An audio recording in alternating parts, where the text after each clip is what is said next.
اعوذ باللہ من الشیطان الرجیم بسم اللہ الرحمن الرحیم۔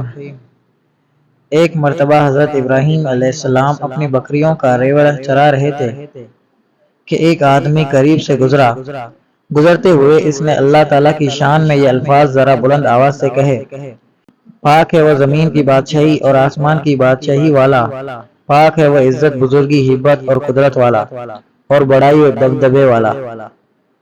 حضرت ابراہیم علیہ السلام نے جب اپنے محبوب حقیقی کی تعریف اتنے پیارے الفاظ میں سنی تو دل مچل اٹھا۔ فرمایا کہ اے بھائی، یہ الفاظ ایک مرتبہ اور کہہ دینا۔ اس نے کہا کہ مجھے اس کے بدلے کیا دیں گے؟ آپ صلی اللہ علیہ وسلم نے فرمایا: آدھا ریوڑ۔ اس نے یہ الفاظ دوبارہ کہہ دیے۔ آپ کو اتنا مزہ آیا کہ بے قرار ہو کر فرمایا: اے بھائی، یہ الفاظ ایک مرتبہ پھر کہہ دیجئے۔ اس نے کہا: اب مجھے اس کے بدلے کیا دیں گے؟ فرمایا: بقیہ آدھا ریوڑ۔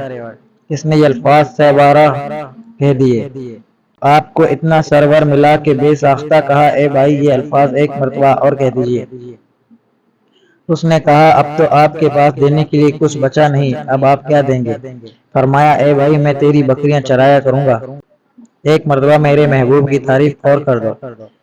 اس نے کہا: حضرت ابراہیم خلیل اللہ، آپ کو مبارک ہو، میں تو فرشتہ ہوں، مجھے اللہ تعالیٰ نے بھیجا ہے کہ جاؤ اور میرا نام لو اور دیکھو کہ وہ میرے نام کے کیا دام لگاتا ہے۔ سبحان اللہ۔